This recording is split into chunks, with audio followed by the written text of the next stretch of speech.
मौजी राम अब यहाँ पर राणा हमीर से कहते हैं कि आपने जिस कारण से मुझे मांगा है उस कारण को तो सफल करिए। हमीर इसे समझ नहीं पाते। तब मौजी राम कहते हैं मैं आपको आसानी से चित्तौड़ के गढ़ में प्रवेश दिला सकता हूँ। फिर आप वहाँ अपनी शूरवीरता से उन सैनिकों को मौत के घाट उतार कर चित्तौड़ पर अपना अधिकार कर सकते हैं। लेकिन कैसे प्रवेश होगा? तब यहाँ पर मौजी राम राणा हमीर को उनके सभी संगी साथियों के सहित चित्तौड़ के आसपास के इलाके में शिकार के लिए ले जाता है। और जैसे ही रात्रि होती है मौजी राम यहाँ राणा हमीर को लेकर पहुंचता है चित्तौड़गढ़ के दरवाजे पर। अब यहाँ पर जो द्वारपाल थे वो मौजी राम को जानते और मौजी राम बड़ा खास व्यक्ति था मालदेव का, तो उनको विश्वास था मौजी राम पर। मौजी राम ने यहाँ गढ़ के दरवाजे खुलवा दी। बस यही तो करना था, गढ़ के द्वार ही तो नहीं खुल पा रहे थे, नहीं तो सेना पर्याप्त थी राणा हमीर के पास। मौजी राम ने गढ़ के दरवाजे खुलवा दिए। यहाँ पर राणा हमीर अपने साथियों के साथ प्रवेश करते हैं। अब क्या था, चित्तौड़ में हमीर उपस्थित हैं, वहाँ पर बड़ा ही द्वंद्व चलता है। लेकिन एक ही प्रहर में सभी सैनिकों को वहाँ मौत के घाट उतार दिया जाता है। कुछ शरण में आते उन्हें बंदी बना लिया जाता है। चित्तौड़ पर अधिकार राणा हमीर का हो गया और मालदेव चौहान के लिए ये एक बहुत बड़ा झटका था। तो मालदेव कहाँ चले गए? दिल्ली। अब दिल्ली में खिलजी वंश समाप्त हो चुका है 1320 में। उसके बाद तुगलक वंश आ चुका है। तो यहाँ पर मोहम्मद बिन तुगलक से सहायता लेनी कि मेवाड़ पर आक्रमण करें और फिर से मेवाड़ को परतंत्र कर लिया जाए। तो यहाँ पर अब मोहम्मद बिन तुगलक एक विशाल सेना लेकर, जिसको 1,20,000 संख्या कहीं कहीं मिलती है, कहीं कहीं 70,000, लेकिन एक विशाल सेना थी, उसको लेकर, जिसमें मालदेव चौहान भी साथ में आ रहे हैं, उसके मेवाड़ पर आक्रमण करने के लिए निकलता है। लेकिन अब चित्तौड़गढ़ अधिकार में है राणा हमीर के। जब पहली बार राणा हमीर उस चित्तौड़ में प्रवेश करते, क्योंकि चित्तौड़ को वो देखते थे कि हमारे पूर्वजों का शौर्य शान से खड़ा हुआ, लेकिन इस पर विधर्मियों का अधिकार है। वे देखते थे, मचलते थे इस चित्तौड़ की माटी को छूने के लिए, जहां पर उनके पूर्वजों ने इस माटी को अपने रक्त से सींचा था। वे मचलते थे इस चित्तौड़ में प्रवेश करने के लिए, जहां के एक एक पत्थर को जौहर की ज्वाला ने तपाया है। आज वीर हमीर उस चित्तौड़ में उपस्थित हैं। उस माटी को लेकर हमीर ने अपने माथे से लगाया, उसमें वो सुगंध थी उनके पूर्वजों के शौर्य की। तो ऐसा भाव विहल करने वाला वो दृश्य था। हमीर की आंखों से आंसू झर रहे थे। मेवाड़ के इतिहास में भी इस दृश्य को जब वीर हमीर माटी को माथे पर लगाते हैं, बड़े ही सम्मान और गौरव से देखा जाता है। अब यहाँ पर राणा हमीर चित्तौड़ में उपस्थित हैं। वहां दिल्ली से मोहम्मद बिन तुगलक 1 लाख की सेना लेकर निकला हुआ है मेवाड़ पर आक्रमण करने के लिए। तब यहाँ महाराणा हमीर ने पूरे मेवाड़ में घोषणा कराई, जो भी इस युद्ध यज्ञ में अपनी आहुति देना चाहता हो वो आकर उपस्थित हो।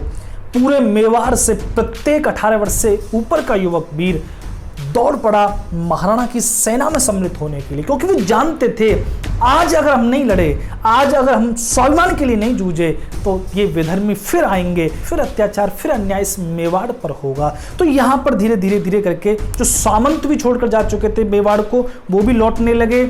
यहाँ चित्तौड़ की तलहटी में एक विशाल सेना अपना रूप लेने लगी। तो 30-35 हजार की सेना यहाँ राणा हमीर की उपस्थित होती है। अब यहाँ पर महाराणा हमीर के पास 2 विकल्प हैं, या तो चित्तौड़गढ़ के भीतर रहकर लड़ें, जो कि उनके लिए सुरक्षित भी है, महीनों तक घेराबंदी चलेगी और उसका परिणाम कुछ भी निकल सकता है। लेकिन हमीर ने गढ़ में रहकर नहीं, बल्कि अपनी सेना को आगे ले जाकर युद्ध करना चुना। ये बड़ा ही अद्भुत कृत्य था महाराणा हमीर का। क्यों? क्योंकि इस कृत्य से मोहम्मद बिन तुगलक की सेना में एक हलचल मच गई थी कि कैसे कोई राजा इतनी छोटी सेना लेकर इतनी बड़ी सेना से युद्ध करने स्वयं आ सकता है। तो उन्हें विश्वास नहीं हो रहा, तो उन्हें लग रहा था कि इनके साथ, मेवाड़ के साथ और भी सेना है जो औचक हम पर आक्रमण करेंगी। तो एक हलचल पैदा कर दी तुगलक के मन में भी और उसकी सेना के मन में भी। यहां पर अब तलहटी में सेना जमा होती है। वीर हमीर अपने घोड़े पर सवार होकर आखिरी युद्ध उद्बोधन अपनी सेना को देते हैं। तब महाराणा हमीर अपनी सेना को ललकारते हुए बोले कि समय कभी कभी किसी सैनिक, सेनापति या राजा को वो अवसर देता है कि इतिहास के ललाट पर अपनी तलवार से अपना अद्भुत शौर्य लिखा जा सके, और वो सुंदर अवसर आज मेवाड़ को प्राप्त हुआ है। इसलिए अपना प्रतिशोध याद करो, क्योंकि जो मिट्टी अपना प्रतिशोध भुला देती है वो जल्द ही अपना अस्तित्व खो देती है। इसलिए याद करो कि कैसे जौहर की ज्वाला में हमारी माताएं बहनें कूदी थी। इसलिए याद करो कैसे केसरिया बांधकर हमारे बाप दादा अंतिम श्वास तक लड़े थे, लेकिन इन विधर्मियों के सामने घुटने नहीं टेके थे। याद करो कैसे मेवाड़ का स्वाभिमान कुचला गया था।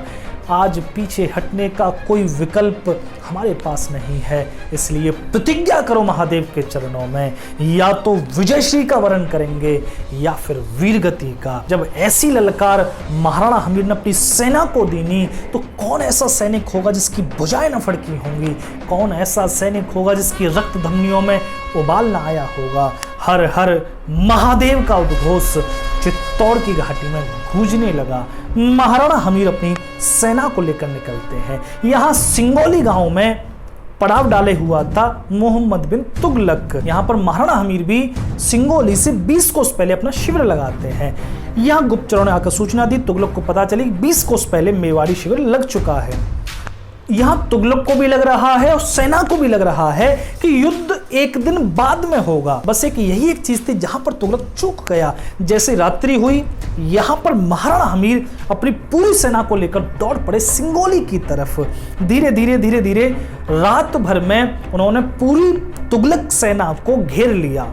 पूरी तुगलक सेना यहाँ घेरी जा चुकी है और सेना को नहीं पता। अब यहाँ पर धीरे धीरे महाराणा हमीर इंतजार कर रहे हैं कि जैसे ही पौ फटे, जैसे ही भोर हो, वैसे आक्रमण कर दिया जाए। लेकिन यहाँ तुगलक की जो सेना है, न तुगलक न सेना, यहाँ वो तत्पर ही नहीं है युद्ध के लिए।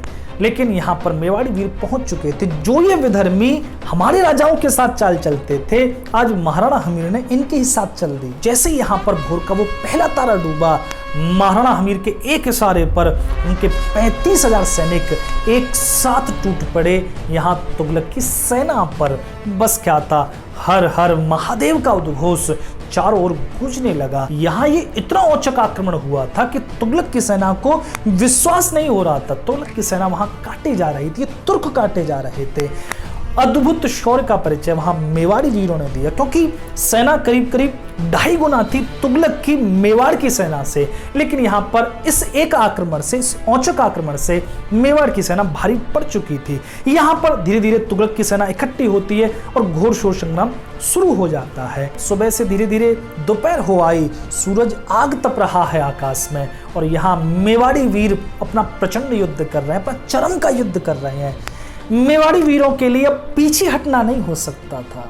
अपने महाराणा के लिए, अपने मेवाड़ के स्वाभिमान के लिए ये जूझ रहे थे। यहाँ पर जो तुगलक की सेना थी वो भागने लगी, उसके पैर उखड़ने लगे। अब क्या होता था कि सेना पहले भागती थी, वो फिर एक जगह जाकर इकट्ठी होकर और फिर आक्रमण करती थी। लेकिन जैसे ये घाटियों में जाकर इकट्ठी होती, यहाँ पर मोर्चा संभाले हुए थे ये वीर भील। यहाँ भीलों के विष मुझे तीर ऐसे बरस पड़ते, ऐसे आकाश से आग बरस रही हो। तो जो सेना इकट्ठी होती वो भीलों के द्वारा मौत के घाट उतार दी जाती। धीरे धीरे यहाँ महाराणा हमीर इस युद्ध को विजय कर चुके थे। अंत में यहाँ मोहम्मद बिन तुगलक को भी कैद कर लिया जाता है। अपने घोड़े से घसीटते हुए महाराणा हमीर मोहम्मद बिन तुगलक को चित्तौड़ में लाकर कैद कर देते हैं। ये अद्भुत स्वर्णिम इतिहास है, लेकिन बड़ी ही चालाकी से ये सब मिटा दिया गया, बड़ी ही चालाकी से ये सब साफ कर दिया गया।